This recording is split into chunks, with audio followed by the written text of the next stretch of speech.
अब कौन सी चीजें जो रिसेंबल करती हैं उसको हमें देखना है, मतलब मॉडर्न पीरियोडिक टेबल में बिल्कुल सेपरेटली बीच में रखा गया था। अब रिसेंबलिंग कौन सी चीजों पर होती है वो उसको हम लोग चेक करेंगे। तो सबसे पहले हाइड्रोजन की कौन सी प्रॉपर्टीज हैं जो कि एल्कली मेटल से मैच करती हैं उसको जरा हम चेक कर लेते हैं। सबसे पहली तो है इलेक्ट्रोनेगेटिविटी।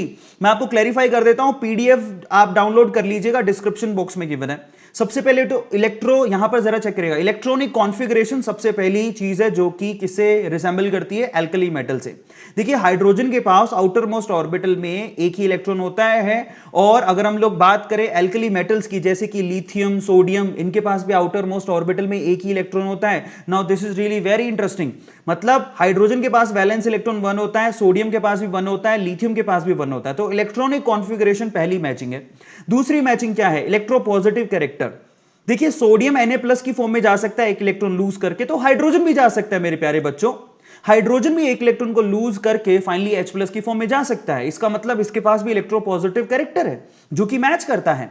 तीसरी सबसे इंपॉर्टेंट चीज क्या है, ऑक्सीडेशन स्टेट। आपको पता होना चाहिए कि NaCl के केस में अगर यहां पर एल्कली मेटल Na+ की बात करो तो +1 ऑक्सीडेशन स्टेट पर होती है। ऐसी अगर हम लोग HCl की बात करें, अभी हमने NaCl की बात की थी, अगर हम HCl की बात करें इन दैट केस हाइड्रोजन भी +1 ऑक्सीडेशन स्टेट पर है। जैसे कि KBr की बात करें तो K+1 ऑक्सीडेशन स्टेट पर होता है। तो इसकी ऑक्सीडेशन स्टेट जो है रिजेंबल करती है किसके साथ, एल्कली मेटल के साथ। Now this is really very interesting. चौथी है कॉम्बिनेशन विद इलेक्ट्रोनेगेटिव एलिमेंट।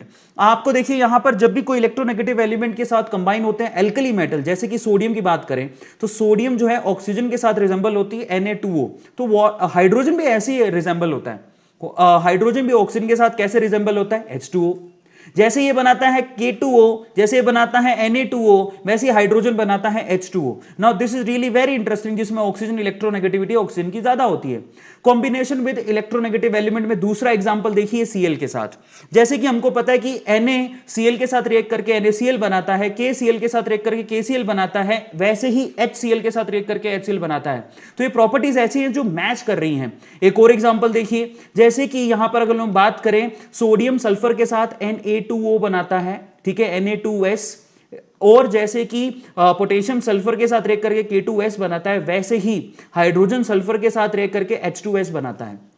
यानी कि जैसे ही आपके पास मोर इलेक्ट्रोनेगेटिव एलिमेंट आएगा यहां पर हाइड्रोजन वैसे ही ट्रीट करेगा जैसे कि एल्कली मेटल्स करते हैं। अब आगे देखिए resemble of hydrogen with alkali metal में जो पांचवा पॉइंट है, now this is really very interesting, liberation at cathode.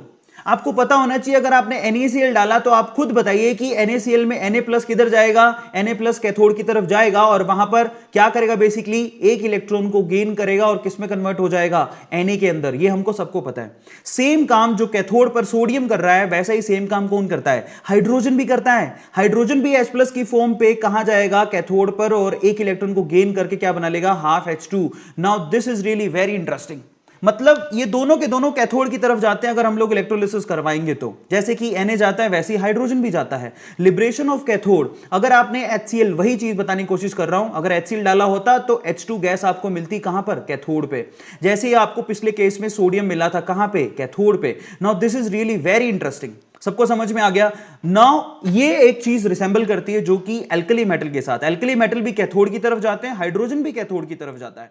तो ये बड़ा इंटरेस्टिंग है।